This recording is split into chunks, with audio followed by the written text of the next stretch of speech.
I found my wife's photo album and now I'm tempted to cheat on her. My wife, Isabel, and I met because of a murder in our freshman year at college.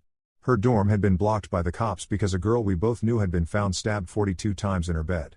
The killer has taken her eyes, mouth, nose with him. The strangest thing was that not one person in that crowded dorm heard her scream. I was there for her. When the police announced they were trying to search for the killer but had no leads, he struck again a few towns over, exact same mo and then again a town over. From there the press began to call him the college butcher. Isabel spent more time at my room after that. It was perfect, too perfect. And I should have been smarter, wiser. But I was young, stupid, and deeply in love. We got married a few years after college, after I had got a job as a software developer, and she had got a job working as a teacher at the local high school. We bought a house in a quiet, safe neighborhood, in a quiet, safe town, and for a while everything seemed so good. For 10 whole years, everything has been good. Until 3 weeks ago, when I decided to clear out the attic because I could swear I heard something skittering up there. When I was getting ready to leave in the morning, thinking it was mice or rats, I told Isabel in the kitchen that night while she was adding the finishing touches to the bolognese, and I was pouring us a couple of glasses of wine. "I think there's something in our attic," I said casually as I passed her the glass of wine. "I'm going to go give it a clear out and see if it's a rat or something."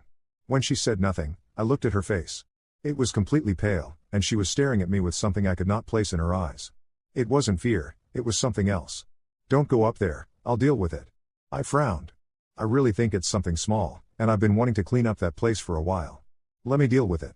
She stared at me then, and a sort of involuntary shudder went up my spine. "Jack, do not go up there. Promise me." I nodded slowly, confused. We respected and loved each other, and I wouldn't want to hurt her in any way. And given how stressed she was, I knew I had to listen to her, but she may as well have dangled a chocolate chip cookie in front of my face and told me not to ever touch it. So I waited until she left for work one morning and went up there. The attic was dark, but we had a light in the middle of the room. Regardless, I had my phone's torch I could rely on since ours was an older house. We had actual stairs leading up to the attic as opposed to a ladder. And when I walked to the end of the hallway and opened the door that led to the attic, I swore I heard a creak at the top of the stairs. The kind of creak only a foot can make when it lands on a faulty floorboard. The hair at the back of my neck stood up as though a cold draft had blown into the hall. I squinted into the darkness at the top of the stairs and softly asked hello. As the moments passed, rationality caught up with me. How stupid was I to think there was something up there? Annoyed at myself, I climbed, grasped my phone, and flicked the torch, and with more confidence than I truly possessed, I walked up the stairs, listening to each stair creak as I did. The attic was creepier than I remembered it.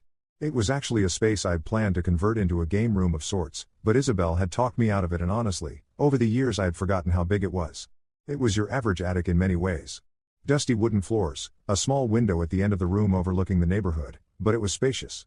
Sure, it held all our old junk, but even so the boxes and the couple of pieces of old furniture took up such little space at the far end of the room. I remember thinking how nice skylights would be in the sloping ceiling. Why had Isabel, who was so organized and wanted all the rooms in the house to be used, so keen to leave this? As it was? A slight unease had started to make its way around the corners of my mind. As if on autopilot, I walked to the end of the attic where the 5 boxes which contained Isabel's things were lying. Part of me was screaming that this was a massive invasion of her privacy, but I didn't care by that point. I wanted to see what was in there that was making my wife act so strange about this particular the room. I sat cross-legged on the dusty floor and pulled the first box to me, opening it up. The first box was just some old clothes that she had kept for sentimental value. When I reached the third box, something in me hesitated. I think a part of me knew that my life was going to change after I opened this box. Carefully, I unsealed the box and looked inside, and a sigh of relief overcame me. It was just framed photographs and a photo album.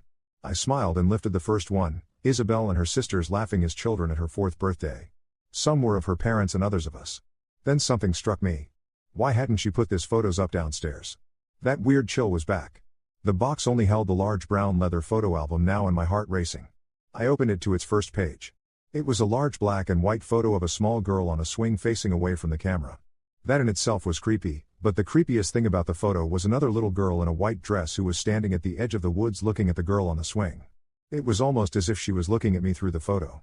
The next page had the same little girl on the swing, playing on the jungle gym, smiling as she swung from the bars.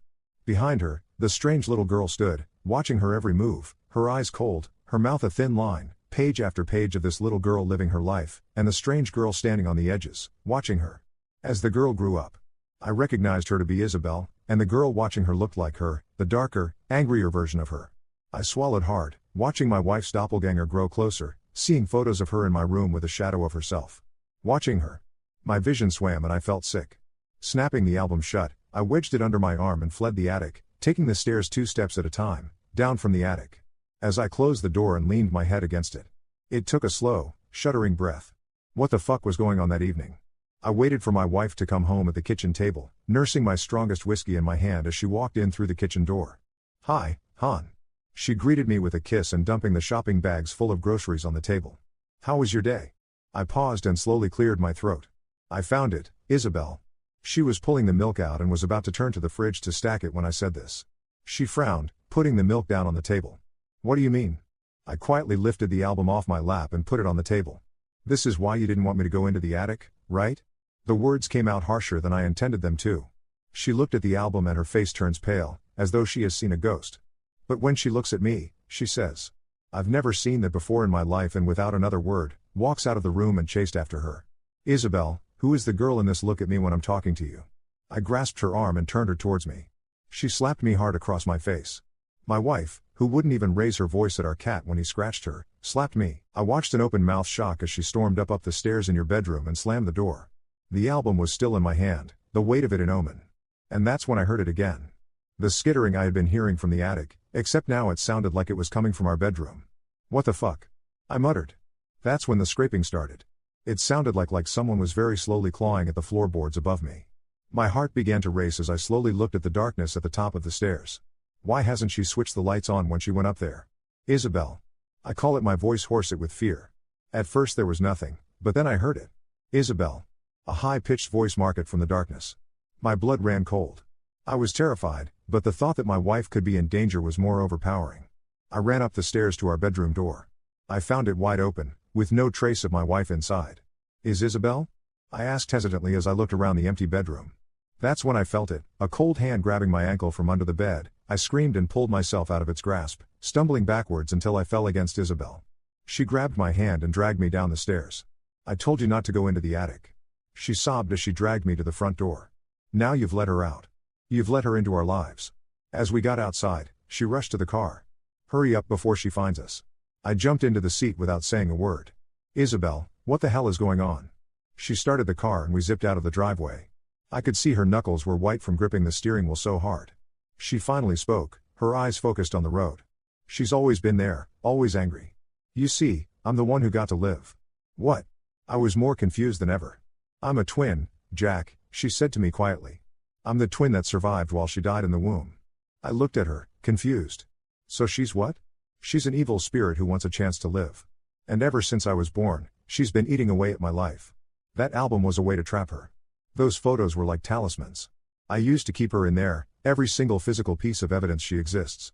When we were in college and that awful thing happened, I went to a professional. She helped me trap her. And then I opened up the album and let her out. I said softly. She nodded, a resigned sigh, escaping her lips. "She wants to be me. You understand? She won't stop until she has absorbed all of me." I was quiet.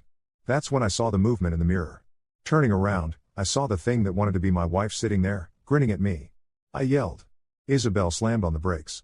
We didn't even see that truck coming. We didn't have a chance. When I woke up at hospital later, a policeman was standing next to me, looking grim. I clearly tried to get up, but my whole body felt like a bruise and I fell back onto the bed, breathing hard. "Isabel," I whispered. Every part of my body hurt. "Where was my wife, Mr. Taylor?" The policeman said. "I am sorry to inform you that your wife was killed in the accident." The news hit me like a punch in the face. "No." I strangled back. "A saw." "No, no, no, no.